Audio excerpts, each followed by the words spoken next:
안녕하세요. 저는 가게를 운영하며 두 아들을 키우고 있는 30대 후반의 싱글맘입니다. 이혼한 건 꽤 됐지만 이제야 제 이혼에 대해 이야기할 용기가 생긴 것 같아요. 솔직하게 말하면 다 잊은 줄 알았고 꼭꼭 덮어뒀다고 생각했거든요. 이혼이라는 게 환영받을 일은 절대 아니라는 데에 저도 솔직히 동감하는 편이에요. 당사자들이 아닌 아이들이 고통받을 생각을 먼저 해야 하니까요. 그렇기 때문에 절대로 경솔하게 생각하면 안 되는 부분이기도 하죠. 그런데 왜 이혼했냐고요? 그것도 아이들 때문이라고 대답할 수밖에 없네요. 시댁은 저와 아이들에게 그다지 좋은 환경이 아니었거든요. 저도 살아보기 전에는 아무것도 몰랐어요.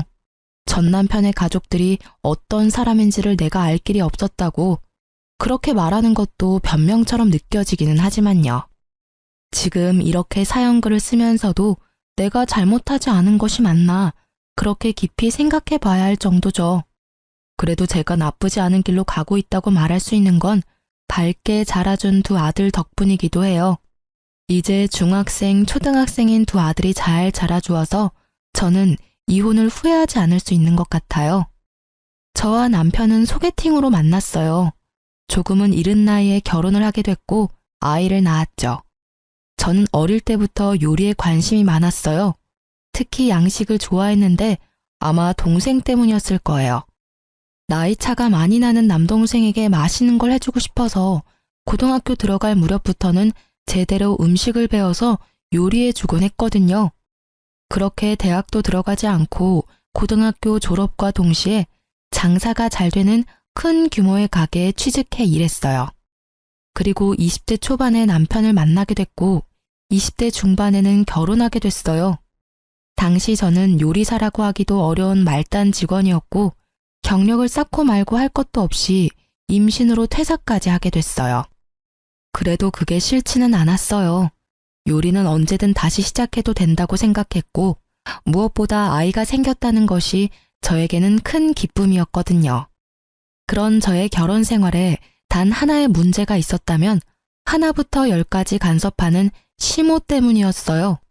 당시에도 꽤 큰 규모의 음식점을 운영하는 시모와 시부는 제게 꽤나 스트레스가 되는 존재였어요.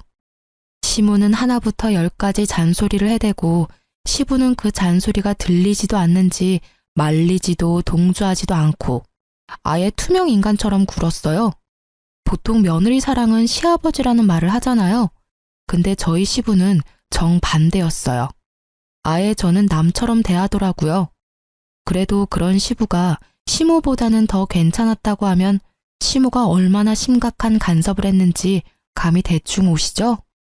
저와 시모의 갈등이 시작된 건 아이를 임신했을 때부터였어요.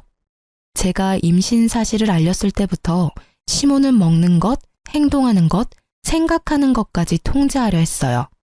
물론 지금이야 통제라는 단어를 쓰고 있지만 당시에 아무것도 모르던 저는 그게 통제가 아니라 사랑이며 관심이라고 생각했죠. 첫 손주에 대한 사랑이 지극하다고 생각했거든요. 그런데 그 인상이 송두리째 바뀐 일이 벌어졌어요. 바로 출산 당일이었어요. 저는 진통이 오는 상태로 병원에 가 있는 상황이었어요. 남편은 직장에 있어서 오는데 시간이 오래 걸리고 친정 부모님을 부르자니 그날따라 두 분이 모임에 가셨거든요. 결국은 시어머니를 불러 함께 병원에 있었어요. 그런데 진통을 겪는 저에게 시모가 엄한 표정으로 말하더군요. 아가, 너 절대로 제왕절개하면 안 된다. 그거 하면 애가 공부를 못한대. 그러니까 무슨 일이 있어도 자연분만 해. 그 말에 저는 뭣도 모르고 고개만 끄덕였어요. 솔직히 아무것도 모른 채 임신해서 지금처럼 정보가 많지도 않은 시대에 제가 어떻게 했겠어요? 그냥 고개만 끄덕일 수밖에 없었죠. 그리고 그 정신없는데 한 가지를 더 말하더군요. 그리고 애 낳으면 절대 조리원 가지 말고 시댁 오거라. 조리원 가면 애 제대로 안아보지도 못하고 애 정서상 안 좋아. 그 말에 저는 또 고개를 끄덕였죠. 안 간다고 말할 수 있는 정신이 없었어요. 고통이 몰아쳤다가 잠시 조용해졌다가 다시 몰아치는데 진짜 생각을 할 수가 없었거든요. 그렇게 10시간을 넘게 진통했는데 결국은 애가 나오지 않자 의료진은 급박하게 말하더라고요. 이대로면 애도 산모도 위험하다. 긴급하게 제왕절개를 해야겠다고요. 그 대사를 제가 들을 줄은 몰랐지만 너무 아파서 알겠다고 대답했어요. 그렇게 애가 나왔는데 밖에는 시모가 없고 남편이 기다리고 있더군요. 병실에 들어가 있는데 좀 지나서 시모가 병실 문을 벌컥 열고는 화난 얼굴로 들어오더군요. 내가 제왕절개 절대로 하지 말라고 한 말 못 들었니? 우리 손주 머리 나빠지면 네가 책임질 거야? 남들은 잘만 하는 자연분만을 왜 못해서 제왕절개를 해? 그만큼 들었으면 나 같으면 5kg라도 자연분만 하겠다. 그걸 못 참고. 어머님, 근데 의사 선생님이 제왕절개 안 하면 너무 위험하다고 했어요. 저도 아이도. 저도 일부러 그런 건 아니고요. 의사 선생님한테 물어보시면 정확하게 아실 거예요. 의사가 뭘 알아? 그 사람들은 그냥 애만 빼주면 되는 사람들이라고. 네가 해달라고 했으니까 해줬겠지. 결국은 화만 마구 낸 시모는 씩씩거리며 집으로 돌아갔어요. 저는 출산을 하고도 욕을 얻어먹는 기이한 경험을 했죠. 그 뒤에 친정엄마가 왔는데 결국 울어버렸어요. 부모님은 제가 임신으로 고생한 것 때문에 운다고 생각하신 것 같더라고요. 그냥 별말 없이 그런 거라고 생각하게 놔뒀어요. 시모 때문이라고 말하면 당장이라도 저를 끌고 갈 것 같았거든요. 그렇게 입원 후 조리원 대신 시모 집으로 향했어요. 시모는 화가 완전히 가라앉지는 않은 모습이었지만 그래도 최소한의 준비는 다 해놓은 상태였어요. 그러나 다른 부분에서 시모와의 마찰은 바로 생겼어요. 너 분유는 왜 가져왔어? 애한테는 모유야. 모유를 먹여야 애가 튼튼하게 크는 거 모르니? 분유 다 갖다 버리거라. 애가 아무것도 모르고 임신을 해? 분유를 준비하라고 일러준 건 저희 친정엄마였어요. 친정엄마가 모유가 잘 안 나오는 체질이었다고 하더라고요. 저도 마찬가지였는지 병원에서 애 젖 물렸는데 젖도 안 나오는 데다가 애는 거부하고 완전 난리였죠. 그래서 어쩔 수 없이 분유를 먹였던 거고요. 제가 말할 틈도 없이 시모는 제 가슴을 꺼내더니 마구잡이로 쥐어짜며 억지로 모유를 빼내려고 하더군요. 정말 통증이 상상 이상이라 앓는 소리가 날 정도였거든요. 그렇게 조금이라도 나오면 이번에는 애가 안 먹는 거예요. 아마 아이 입 크기가 작아서 젖을 제대로 못 물었던 것 같아요. 그것도 모르는지 억지로 애한테 모유를 먹이려니 애는 얼굴이 벌겋게 될 정도로 목을 돌려 거부를 하더군요. 결국 모유 먹이기가 실패하자 시모는 화가 난 듯 보였어요. 야, 모유가 이렇게 안 나올 수가 있어? 너 애 태교할 때 뭐 했어? 뭘 했는데 모유가 이렇게 안 나와? 아우, 정말 미쳐. 진짜 넌 뭐 하나 제대로 하는 게 하나도 없니? 결국 꽥 소리를 지른 시모 때문에 애는 놀라서 경계하듯 울고 저는 너무 놀라 아이를 얼른 시모 품에서 빼앗고 몸을 돌렸어요. 그 탓에 시모는 엉덩방아를 찍어버렸지만 그런 게 눈에 들어올 리가 있나요? 애가 완전 자지러지게 우는데. 달래놓으면 배고파서 울고 울면 모유를 먹이라며 눈에 쌍심지까지 켜고 저를 지켜보는 시모 때문에 결국 저는 버틸 수 없었어요. 시모가 보는 앞에서 차곡차곡 풀었던 짐들을 다시 챙겼어요. 시모는 제가 정리하는 거라고 생각한 모양이더라고요. 저를 두고 잠시 밖에 나간 사이에 저는 친정엄마에게 전화해서 데리러 오라고 했죠. 그리고 얼마 있다가 엄마가 도착했다는 전화를 하자마자 애를 안고 짐을 질질 끌고 밖으로 나왔어요. 다행히 시모는 어딜 갔는지 없는 상태였고요. 그렇게 무사히 탈출에 성공한 저는 친정으로 도피했어요.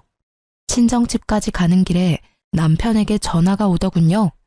시모 전화를 무시했더니 남편이 연락이 온 거예요. 당신 도대체 어디야? 엄마가 당신 없어졌다고 난리도 아닌데. 지금 바쁘면 저녁에 친정으로 와. 나 친정 가. 시댁에서 조리 못하겠어. 그렇게 말하고 전화를 뚝 끊어버렸죠. 그리고 저녁에 남편이 친정에 들렀더군요. 여보, 왜 여기 와 있어? 어머니가 엄청 찾으셨어. 당신 걱정돼서. 걱정? 무슨 걱정? 내가 그 집에 가자마자 무슨 짓을 당했는지 알기나 해? 왜 그래? 무슨 일 있었어? 저는 서러운 마음에 울면서 남편에게 하소연하듯 말했어요. 어머님, 자연분만 안 하고 제왕절개했다고 나 혼낸 것. 그리고 모유도 안 나오는데 억지로 모유 주려고 내 젖가슴까지 쥐어짜면서 애한테 억지로 먹이려고 했어.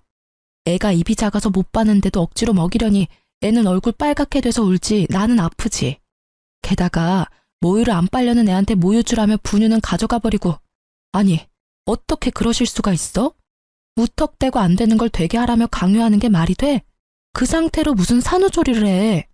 결국 우는 제 앞에서 남편은 친정 부모님 눈치를 보며 그러더군요. 어머니가 첫 손주라서 마음만 앞서서 그런가 봐.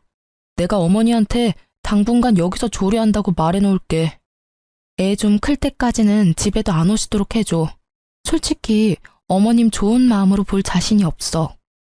결국 남편은 제가 보는 앞에서 시모에게 전화해 조리는 친정에서 하기로 했고 당분간은 만나러 오지도 말라고 못을 박았어요. 그랬더니 수화기 너머로 아주 고래고래 고함치는 소리가 들리더군요. 남편은 쩔쩔매더니 대충 얼버무리고 전화를 끊더군요. 그게 화근이었어요. 시모는 그 이후로는 제 폰으로 문자를 마구마구 보내기 시작했어요. 완전 문자 폭탄이었죠. 네가 우리 집 망쳤다. 애 하나 낳은 게 유세냐? 네가 뭔데 내 아들 집에 오라 마라 하냐? 몇 번이고 몇 날 며칠을 그렇게 문자를 보내는데 죽겠더라고요. 사람이 피말라 죽는다는 게 어떤 건지를 이때 알았죠. 저도 참지만은 않았어요. 당장 시모에게 전화를 걸었어요. 어머님, 이런 식으로 문자 보내시면 안 되죠.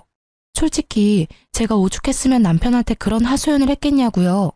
애가 배고파서 오는데 모유 먹어야 한다면서 분유까지 뺏어가 버리시고. 애가 안 먹는데 그러면 어떡해요? 그대로 애를 배굶게 만들어요? 배고파서 내내 우는 애를? 그거야말로 문제 있는 거 아니냐고요. 세상에 어느 시어머니가 손주를 그렇게 다뤄요? 너 말 다 했어? 야, 남들 다 아는 거 못하는 네 잘못이지 그게 왜 내 잘못이야? 그리고 손주 잘못되면 다 네 탓이라고 내가 말했지? 제왕절개 하지 말라니까 기어코 해놓고선 조리까지 해준다고 했더니 홀라당 친정으로 도망이 나가고. 어이구, 그래서 애는 잘 키우겠어? 제왕절개로도 할 말 많은데 저 그거 안 하면 애랑 둘 다 죽는다고 했거든요? 어머님이 의사예요? 의사도 아니면서 의사 말 다 무시하고 저한테 자연분만 하라고 하면 제가 목숨까지 걸어야 하는 거예요? 어머님이 아무리 대단해도 그건 아니죠. 의사가 아니라는데. 그래도 여전히 어머님은 어머님 생각만 하시잖아요. 애가 바보가 되든 말든 제가 알아서 키울 테니까 걱정하지 마세요. 어머님한테 키워달라고 안 할 테니까 앞으로 저한테 연락 마세요. 할 말 있으면 그이한테 전화하시고요. 결국 저는 전화를 끊어버리고 시모 전화를 수신 거부 처리했어요. 속에 어찌나 천불이 나는지. 연락을 안 받으니 점점 나아지기는 하더군요. 남편에게 연락이 왔는지 남편이 왜 연락 안 받냐길래 문자 폭탄 보여주며 이래서 수신 거부해놨다고 했더니 남편도 아무 말 없이 수긍하더라고요. 결국 시댁에는 가지 않게 되었어요. 남편이 제게 시댁에 가자고 말도 꺼내지 않았거든요. 그렇게 안 보고 사니 그나마 스트레스는 덜 받았어요. 그런데 그 평화로움도 오래 가지는 못했어요. 남편이 퇴직을 했거든요. 퇴직했다기보다는 권고사직이었죠. 직장이 힘들어지면서 사람을 내보내야 하는 상황이 발생했고 남편이 그 중에 한 명이었어요. 그 부서에서 가장 애매한 위치에 있던 게 남편이었거든요. 그렇게 퇴사하고 나니 집안 가계가 기울더군요. 퇴직금과 실업급여로 버틸 수 있는 건 잠시뿐이었어요. 결국 남편은 이참에 직장을 그만두고 시부모가 하는 음식점에서 일을 하기로 했어요. 솔직하게 말해서 저는 그게 너무 싫었어요. 가족 경영이라는 것도 별로였지만 시모 성격을 아니 분명히 남편에게도 간섭할 게 분명했거든요. 당시에 저는 다른 곳에서 보조 셰프로 일하고 있었는데 월급은 그리 많지 않았어요. 예전만큼 돈을 벌지 못하자 남편이 저에게 이야기를 하나 꺼내더군요. 혹시 우리 부모님 가게에서 같이 일할 생각은 없어? 한 사람이 문제 일으켜서 나가는데 다른 사람 뽑으려니. 솔직히 가족한테 돈 나누는 게 돈이 더 돼. 순수익을 4등분해서 준다고 하니까 우리도 꽤 벌 수 있을 거고. 가게 규모가 꽤 크니까 금방 쉬느라 까먹은 돈들 다 메울 수 있겠지. 당신이 양식이 전공이라는 건 알지만 배우면 잘할 수 있을 거고. 엄마한테는 내가 잘 말해놨어. 스트레스 주지 말라고. 엄마도 많이 수그러들었거든? 아마 예전처럼 그렇게 굴지는 않을 거야. 손주도 보고 싶어 하시고. 애가 당시에 4살이었는데 남편이 시부모에게 애의 사진이나 동영상을 자주 보여줬대요. 또래보다 뭐든 빨랐던 아이인데다 똑똑했거든요. 시모는 제왕절개에서 애가 바보가 될 거라며 비아냥거렸지만 제왕절개를 해도 애는 잘만 나온걸요. 동영상으로 손주를 보니 직접 보고 싶은 마음이 컸나 봐요. 저에게 스트레스를 주지 않는다는 조건으로 제게 일하자고 하는 거였어요. 저는 고민했어요. 물론 마음이야 절대 가고 싶진 않았죠. 하지만 아무래도 집안 경제가 무너지는 건 더 큰일이긴 했거든요. 애가 크면서 돈 들 곳은 더 많은데 이렇게 까먹기만 하면 돈도 모으지도 못하고 은행의 노예만 될까 걱정되기도 했고요. 결국은 시댁 가게에서 일하기로 결정했어요. 그렇게 간 첫날은 그렇게 어색했는데 시모도 남편과 약속한 게 있어서 그런지 별로 나쁘게 대하지는 않더군요. 가게는 크고 넓었지만 위생 상태는 정말 엉망이었어요. 처음에는 제가 혼자 치웠는데 치워도 늘어만 가는 때와 얼룩에 정말 포기하고 싶은 마음밖에 없었어요. 게다가 다른 사람들은 그 상태를 당연하게 생각하더군요. 음식점 하면서 깨끗하게 어떻게 유지하냐고요. 돈 못 버는 음식점이나 그런 곳에 신경 쓴다며 어이없는 소리만 하시더라고요. 그렇게 몇 개월 일하는데 하루는 속이 너무 안 좋았어요. 울렁거리고 답답하게 체한 것 같았는데 그 순간 제가 생리할 기간이 지났다는 생각이 든 거예요. 혹시나 싶어 확인했더니 정확한 2줄이 나오더군요. 저는 너무 기뻤어요. 둘째는 사랑이라고 친구들에게 들었고 첫째가 크니까 둘째 보고 싶은 마음도 있었거든요. 너무 즐거운 마음에 남편에게 그날 저녁 바로 확인시켜줬어요. 남편이 어찌나 좋아하던지. 남편은 시모에게 이야기하면 좋아하실 거라고 내일 당장 말하자고 하더군요. 솔직히 첫째 때 좋은 기억이 없어서 시모에게 알리고 싶지는 않았지만 어차피 임신했으면 만삭이 되면 일을 못하게 될 테니 미리 이야기하는 게 낫겠다 싶어 알겠다고 했죠. 그리고 다음날 남편과 제가 둘째 임신 소식을 알렸어요. 뭐? 너희 지금 우리한테 상의도 없이 애 가진 거야? 네? 저희가 상의해야 했나요? 저희는 그냥 어리둥절할 뿐이었어요. 시모는 완전 칠색팔색을 하며 소리를 질렀어요. 너희는 무슨 애들이 생각이 없어? 같이 일하고 있는데 네가 임신했다고 빠지면 일은 누가 해? 그러면 당분간 저를 대신할 사람을 뽑으면 되는 거 아닌가요? 저는 시모가 왜 화내는지를 모르겠더라고요. 제가 없으면 다른 사람을 뽑아 일을 시키면 되는데 왜 저한테 화를 내는지 이유를 전혀 모르겠더라고요. 외부 사람 들이는 거 나는 싫다고 했잖니. 게다가 원하는 것만 많고 일은 안 하려고 하고 쓸데없는 짓이나 하고. 나는 그런 거 싫어. 이제야 오붓하게 우리 가족끼리 일 좀 하겠다 싶었는데 이게 뭐니? 너 임신했다고 뭐 맡겨가며 일할 생각하지 마. 어차피 원치도 않는 둘째 임신했는데 너한테 거기까지 신경 쓸 겨를 없어. 악담도 이런 악담이 없었죠. 정말 어이없는 표정으로 저는 남편과 시부를 바라봤어요. 누구 하나는 나를 도와주겠지, 나에게 동조해주겠지 싶었는데 두 사람 다 제 눈을 피하더군요. 그때 알았어요. 이 집안은 시모가 왕이고 나머지 남자들은 허수아비였구나 하고. 그렇게 저는 그 고된 시집살이를 시작했어요. 그것도 시부모가 운영하는 음식점에서요. 임신했다고 봐주지 않겠다는 시모 말은 거짓말이었어요. 봐주지 않는다는 게 아니라 괴롭히겠다는 말이었거든요. 일부러 온수 없이 찬물에 설거지하게 만들거나 무겁고 뜨거운 솥을 옮기게 했어요. 그것뿐이면 말을 안 해요. 임신하면 여자분들은 다들 아시겠지만 엄청 졸리잖아요. 아침, 점심 가리지 않고 졸린데 시모는 잠시도 엉덩이를 의자에 붙이지도 못하게 감시했어요. 제가 벽에 기대서 잠시라도 눈을 감고 있으면 바로 와서 저에게 호통을 치기 일쑤였죠. 딱 한 달 참았어요. 그 모진 행동들을. 그런데 하루는 그런 생각이 들더군요. 이걸 만삭 때까지 견디면 애가 제대로 나올까 싶은 생각요. 엄마의 스트레스를 뱃속에서 겪을 아이가 심리적 문제 없이 잘 나올까 싶은 생각이 들었죠. 태교라고는 하나도 없는 그런 곳에서 저녁까지 뺑뺑이 돌리듯 일해야 하는 게 제정신에 멀쩡하고 몸 건강한 사람도 힘든데 저라고 버텨낼 재간이 있을 리 없죠. 결국 저는 결단을 내렸어요. 이번에도 제 결정은 친정으로의 도피였어요. 이렇게 보면 제가 정말 도망을 잘 가는 것처럼 보이는데 제가 그렇게 연약한 사람은 아니에요. 요식업계가 얼마나 상하관계가 철저한지 아시는 분은 아실 거예요. 주방이라는 곳은 언제나 호통이 날아오고 살얼음판을 걷듯 조심해야 안전한 곳이거든요.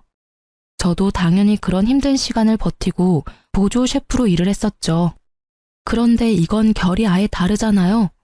안전과 위생, 배움을 위해 스스로 그 힘듦을 이겨내는 것과 그저 나를 괴롭히려는 행위를 감내해야 하는 것은 전혀 다른 문제였으니까요. 결국은 그렇게 첫째 아이와 함께 짐을 다 챙겨들고 친정집으로 도피했어요. 가게 CCTV 영상 복사해서요. 그리고 그날 또 남편이 찾아왔죠. 그러나 첫 번째 도피 때와는 전혀 다른 남편이 있었어요. 당신 왜 또 처가로 도망가? 일을 하다가 내팽겨치면 어떡해? 그렇게 생각 없고 책임감 없는 사람이었어? 당신 없으면 그 빈자리는 누가 채워? 사람이라도 구해놓고 나와야 할 것 아냐. 책임감? 당신은 내가 당한 걸 두 눈으로 보고 두 귀로 들으면서도 그런 말을 나한테 할 수 있어? 정말 어이없다. 가재는 개편이고 집신도 짝이 있다더니만 그래, 너도 나 괴롭히는 그 가족들이랑 한패다 이거지? 무슨 말을 그딴 식으로 해. 우리가 뭘 어떻게 했는데. 매번 괴롭힌다 하는데 그게 어떻게 괴롭힌 거야. 일이 바쁘면 그럴 수밖에 없지. 말은 잘해. 그럼 잠시도 앉지도 못하게 하는 게 그게 괴롭힌 게 아니야? 임산부한테 그 큰 솥을 들게 시킨 것도? 출퇴근 시간 일부러 느린 것도? 임신했다고 특별하게 대해달라고 했어? 나 그런 적 없어. 솔직히 말하면 지금처럼 일했으면 그냥 일하고 만삭돼서 출산하러 갔겠지. 근데 이거 지금 정상적인 게 맞아? 내가 하던 일보다 몇 배는 더 많아졌고 힘든데 그걸 보면서도 아무 말 안 한 거 너도 똑같다는 거야. 왜? 둘째 생긴 게 왜 싫은데? 당신은 좋아했잖아. 근데 어머님이 그렇게 행동한다고 당신까지 거기 동조해? 나쁜 새끼. 너는 애 아빠도 아니야. 너는 우리 둘째 얼굴 볼 자격도 없는 놈이라고. 알아? 이혼해. 이혼하자고. 결국 터져버린 제가 소리를 지르며 난리를 치자 친정 부모님들이 불이 나게 달려와 저를 달랬어요. 이서방, 애 몸도 안 좋은데 다음에 와서 이야기하게. 이러다 애 잡겠어. 자네는 나 좀 보지. 결국은 두 분 부모님들이 그러고서야 남편이 헛소리를 멈추고는 죄송한 표정으로 밖으로 나가더군요. 이혼 이야기는 깊게 받아들이지 말게. 애가 지금 스트레스가 많아서 그런 걸 거야. 곧 좋아지겠지. 아니, 아빠, 나 저 사람이랑 이혼할 거야. 그 집안 사람들 꼴도 보기 싫어. 임신한 나를 죄인처럼 굴리는데 내가 왜 그 집에 내 발로 들어가? 난 절대 그렇게 못해. 아니, 안 할 거야. 당신도 잘 알아도 내일 이혼서류 보낼 거야. 결국 악에 받쳐 소리 지르는 저를 두고 남편은 집으로 돌아갔어요. 애가 자고 있었으니 망정이지 깨어 있었으면 애한테도 크게 문제가 생길 뻔했죠. 친정 부모님들은 아무것도 모르고 왜 그렇게 떼를 쓰냐고 저를 설득하려 들었죠. 그래서 제가 당했던 일을 말해줬더니 아버지는 얼굴이 굳어지고 엄마는 화를 내고, 여튼 그걸 알고부터는 이혼하는 저를 이해해 주기로 하셨어요. 이혼 서류를 남편에게 보내고 나니 마음이 좀 편해졌어요. 이상하죠? 긴장감으로 가슴은 두근거리는데 묘하게 이제 다 끝났다 싶은 생각으로 너무 후련했어요. 그런데 그날 저녁 남편이 저를 집으로 부르더군요. 할 말이 있다고 말이죠.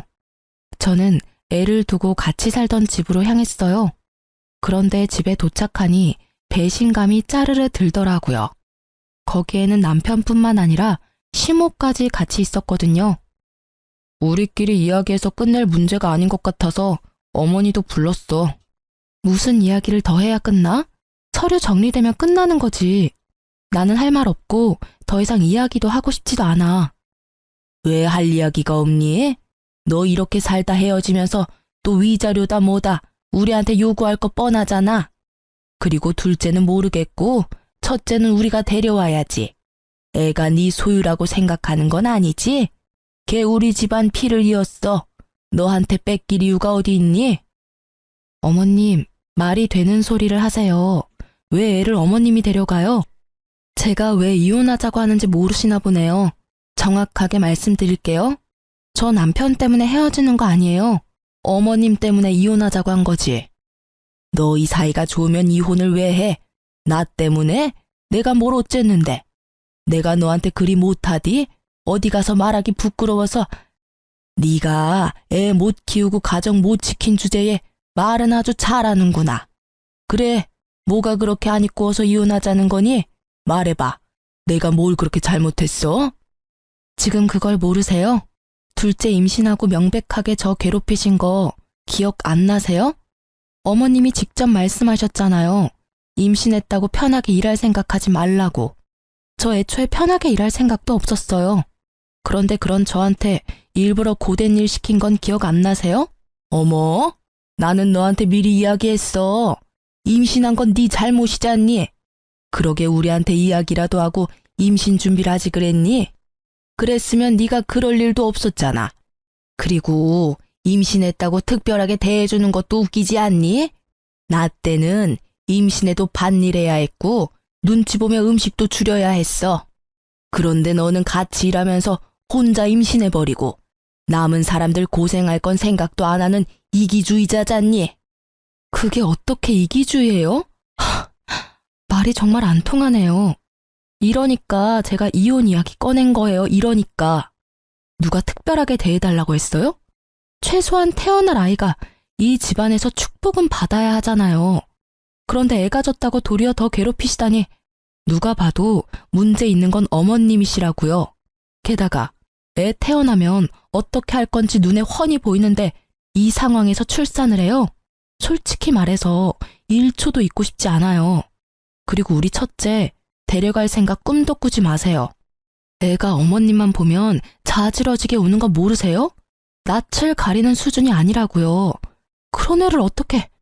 게다가 임신한 임산부를 이렇게 홀대하는데 애라고 잘 봐주시겠어요? 조금이라도 마음에 안 들면 저한테 한 것처럼 모질게 굴겠죠. 뭐냐, 뚫린 입이라고 아주 시어머니한테 못하는 말이 없구나. 네가 그렇게 잘났어? 네가 뭐든 다 안다고 착각하지 마. 그리고 애 안 주면 그 애한테도 우리 집 재산은 안 줄 거야. 상속 같은 거 받을 생각 하지도 마. 그딴 돈 필요 없어요. 우리 집에도 돈 있거든요. 애 놔두고 돈. 누가 애 양육에 더 잘 어울릴지는 나중에 따져보면 알겠죠. 그리고 그런 착각 안 하니까 이혼 변호사 만나러 갈 거예요. 있었던 일 다 이야기하고 애를 제가 데려올 수 있는 방법 찾을 거니까요. 그리고 미리 말해두는데 둘째 임신 중에 일 과하게 시킨 것도 친권 양육권 지정하기 전에 다 말할 거니까 알아서들 잘 준비하세요. 그렇게 이야기하고 저는 홀로 집으로 돌아왔어요. 너무 화가 났어요. 남편이 제 편을 들어주고 안 들어주고는 이제 상관없었어요. 그냥 자기들만 가족이라고 저를 그런 식으로 내모는 게 너무 열받았거든요. 게다가 애 안 주겠다니. 재산으로 협박하는 천박한 모습이라니. 저는 시간이 지날수록 이 이혼에 대한 확신이 짙어졌어요. 제가 잘못한 게 아니라는 생각이 강하게 들었거든요. 뱃속의 아이 때문에라도 빨리 모든 걸 정리하고 싶은 마음뿐이었어요. 결국 저는 남편과 이혼을 했고 당시에는 최대한 받을 수 있을 만큼은 받았어요. 아이 친권과 양육권도 아슬아슬하게 제가 지인의 가게에 취직하면서 제게 좀 더 유리하게 진행됐고요. 그리고 몇 달 지나지 않아 시부모 가게 앞을 지날 일이 있었는데 문이 닫혀 있더라고요. 으스스한 게 그 큰 부지에 가게가 닫혀 있으니 보기 너무 안 좋더라고요. 무슨 일로 저렇게 되어 있나 싶었는데 폐업 처리라고 크게 붙어 있더라고요. 저는 집에 돌아와서 친정엄마에게 물어봤죠. 혹시 전 남편 가게 어떻게 됐는지 아냐고요. 솔직히 저는 그쪽으로는 눈도 두기 싫은 사람이라 여태껏 소식을 궁금해하지도 않았거든요. 너 몰랐어? 너 나가고 새로운 직원 구했는데 그 직원이 위생불량으로 신고했대. 그래서 사람들 나와서 확인하고 난리가 났었거든.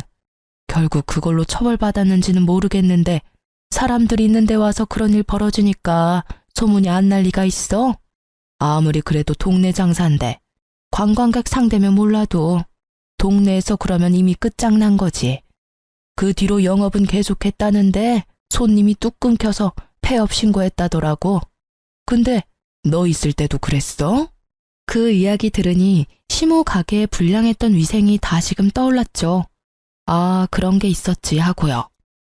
알고 있었다면 제가 먼저 신고했을지도 모르는데 그 당시에는 제 앞가림하는 것만으로도 바빠서 그런 건 생각도 못했거든요. 나 있을 때도 엄청 더러워서. 근데 나 나오기 전에 청소 엄청 꼼꼼하게 하긴 했는데 그 짧은 시간 동안 또 그렇게 더럽게 썼나 보네. 습관이란 게 참 무서워. 손에 익지 않으면 잘 안 하게 되고 손에 익어버리면 뗄 수가 없지. 아유, 그러니?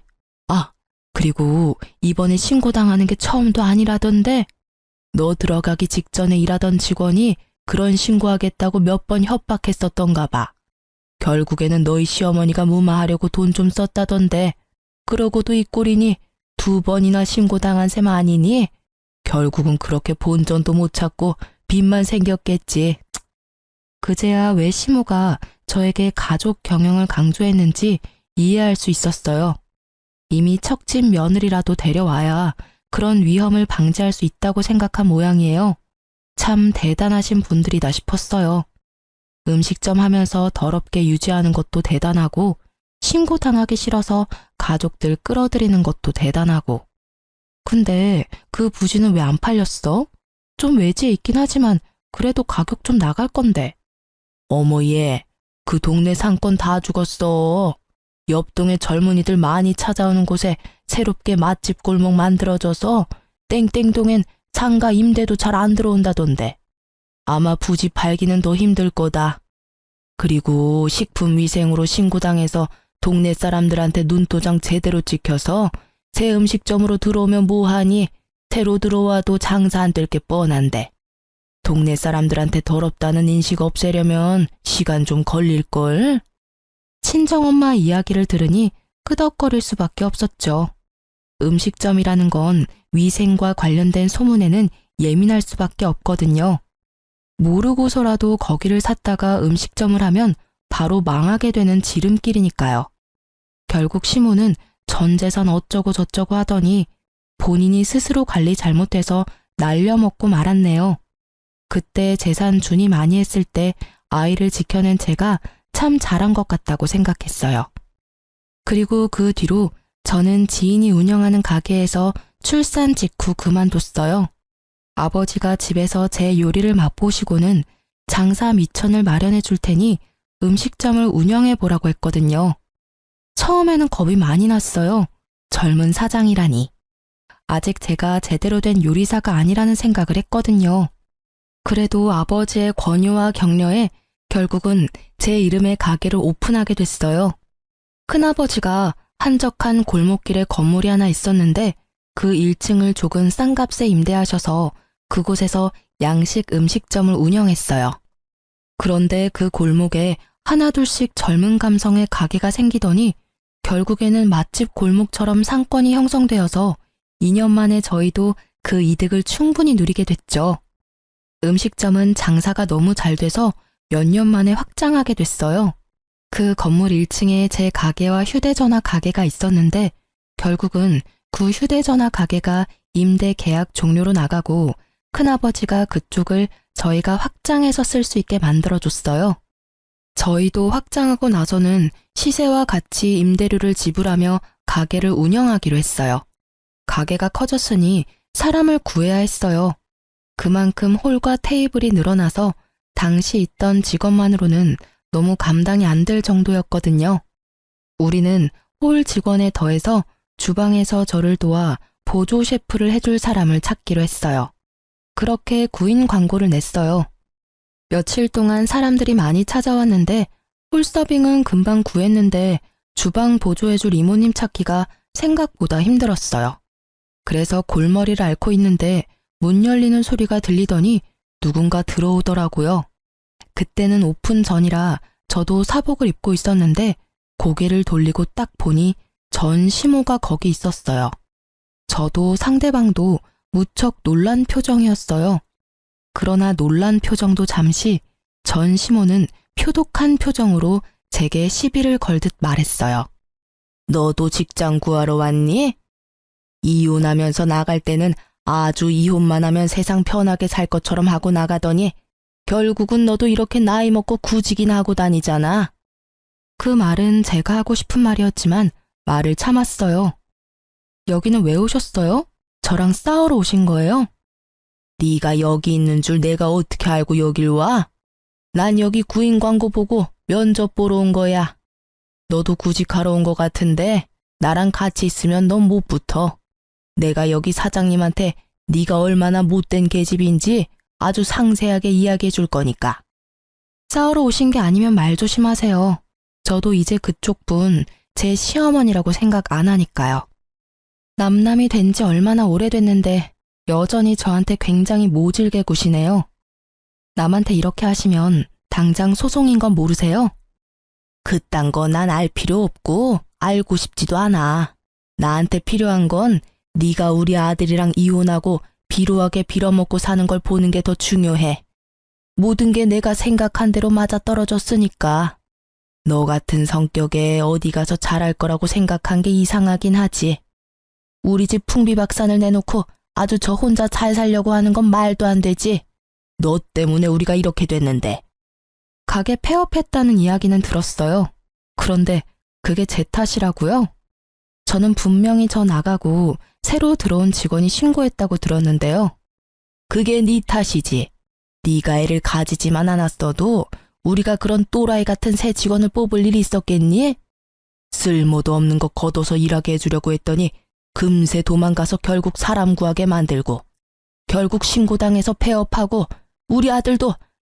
아들 이야기를 꺼내려던 시모가 잠시 멈칫하더니 무척 화난 얼굴로 칵 퇴하며 제 앞에서 침을 뱉더군요. 정말 모욕적이고 빡친 상황에서 저도 참을 수 없었어요. 이 아줌마가 미쳤어? 여기가 어디라고 침을 뱉어? 그게 내 탓이라고? 위생신경 쓰라고 말한 거 무시하는 것도 아줌마고 열심히 쓸고 닦는 나 무시하면서 생색낸다며 비아냥거린 것도 아줌마인데 왜 나한테 뒤집어 씌우는 거야? 나한테 침 뱉은 거 나 그냥은 안 넘어가요. 신고하고 소송할 거니까. 네가 그런다고 내가 무서워할 줄 알았니? 오냐 해봐라. 누가 이기는지 보자. 그때 안에 있던 매니저가 큰 소리에 놀라서 나오더라고요. 사장님, 무슨 일이세요? 이 아주머니는 또 누구시고? 사장님? 매니저가 제게 사장님이라며 부르며 뛰어오니 시모 눈이 놀란 토끼처럼 동그랗게 변하더군요. 저는 열이 받을 대로 받아서 시모에게 말했죠. 왜요? 사장이라니까 좀 달라 보여요? 내가 여기 사장이에요. 이제 머리가 좀 돌아가요. 지금 남의 영업장에서 사장 모욕하고 침도 뱉으시고. 구직 활동하러 오셨다고 했죠? 이력서 주세요. 그런데 제 밑에서 일이나 하실 수 있을라나? 저한테 깍듯하게 사장님 소리하면서 높임말 써야 하는데 그 말에 자존심이 상했는지 얼굴이 시뻘겋게 변하더군요. 비루하게 뭐요? 내가 그 말 똑같이 되돌려드리죠. 나이 먹고 어린애한테 침 뱉고 막말한 거, 비루하게 사는 거 보고 싶었다고 한 거 다 돌려드릴게요. 아줌마야말로 비루하게 살고 있으면서 그렇게까지 저를 까내리고 싶었어요? 근데 어째요? 제가 사장인데. 저한테 경어 쓰고 제 말 따를 생각이라면 취업시켜 드릴게요. 어떻게 하실래요? 결국 제 말에 전 시모는 욕설을 거하게 내뱉고는 문을 강하게 박차고는 나가버리더군요. 매니저는 이 상황에 그저 놀라서 멍했고 저는 그런 매니저에게 소금 좀 뿌리라고 했어요. 재수가 더럽게 없으려나 보다 하고요. 나중에 알고 보니 시모가 저한테 공격적으로 나온 이유가 있기는 하더라고요. 가게 폐업하고 가족 모두가 취업 전선으로 내몰렸다고 하더라고요. 동네에서 들리는 소문에 의하면 그 음식점 부지에 대출이 많이 껴있었더라고요. 평생 할 장사라고 생각했는지 돈이 필요할 때마다 건물에 저당 잡고 써버릇했는데 막상 음식점이 망하니 달달이 내야 되는 이자도 내기 힘든 실정인 것 같더라고요. 전 남편은 전공을 살려보려 했지만 능력이 없는지 취직 다 실패하고 공사장에서 일용직 일하다가 허리 다쳐서 병원 신세를 지고 있다더군요. 그리고 시부는 배달일 하면 돈 버는데 체력이 없으니 많이 벌지도 못하고 병원비만 더 든다고 하고요. 그리고 시모는 제가 본 그대로였죠. 받아주는 곳 없어서 이곳저곳 떠돌아다니며 일하다가 같이 일하는 동료랑 싸워서 퇴사하고 뭐 그런 상황이었더라고요. 솔직히 남의 불행에 즐거워하지는 못하겠는데 이상하게 이해는 되더라고요. 그 사람들이 그렇게 될 거라는 예상을 한 건 아니었지만 좋은 결말을 가지지는 못할 거라는 생각은 했죠. 저에게 한 행동을 보면 다른 사람과도 크게 잘 지낼 거라는 상상은 되지 않으니까요. 전 시모를 만난 건 그때가 마지막이었고 지금은 어디서 뭘 하는지 알지 못해요. 무소식이 희소식이라고 연락 없는 지금을 그냥 즐기면서 살아요. 여자 혼자 몸으로 애 둘 키우면서 그래도 좀 더 잘 살 수 있었던 건 부모님 도움이 없었으면 절대 안 될 일이었어요. 그래서 저는 이혼을 하고 나면 주변 사람들의 호의를 동정이라 생각 말고 주는 건 다 받아야 한다고 생각해요. 그랬기 때문에 지금의 제가 있는 거니까요. 제가 자존심을 세우고자 또는 떨어진 자존감에 안 될 거라고 생각하며 아예 시도를 포기했다면 이런 결과는 얻지 못했을 수도 있죠. 그리고 그때 제 선택을 후회 없게 만들어준 두 아들의 존재가 제게는 여전히 소중해요. 혼자 되고 경영인이 되고 나서는 주변 사람들이 소개를 해주기도 했어요. 그렇지만 다 거절했어요. 솔직하게 말하면 이혼하고 나서 음식점을 운영하는 것보다 재혼을 했다면 더 편하게는 살 수 있었을지도 모르죠. 그렇지만 그렇게 했다면 두 아들이 지금처럼 밝고 건강하게 자라지는 못했을지도 모른다는 생각을 해요. 앞날은 아무도 알 수 없는 거긴 하지만 그래도 제가 다른 데 눈 돌리지 않고 아이들을 위해 애써온 것만은 정말이거든요. 음식점을 운영하면서 초반에는 힘들기도 했고 여러 가지 문제도 많았어요. 이혼하면 다 해결되는 게 아니라 더 많은 문제가 산적해 있을 테지만 내가 인간 취급받지 못한다는 거, 내 아이가 받을 취급을 생각하면 이혼이 더 나은 선택이었다고 말할 수 있겠네요. 글을 쓰면서 제 인생을 정리해보니 시작되는 모호했던 마음들이 지금은 정말 한 점의 후회도 없어진 듯해요. 글을 쓴 보람이 있는 하루였네요. 그리고 저의 긴 글 시간 들여 읽고 들어주신 분들에게 감사한 마음을 전합니다. 다들 오늘도 좋은 하루 되세요.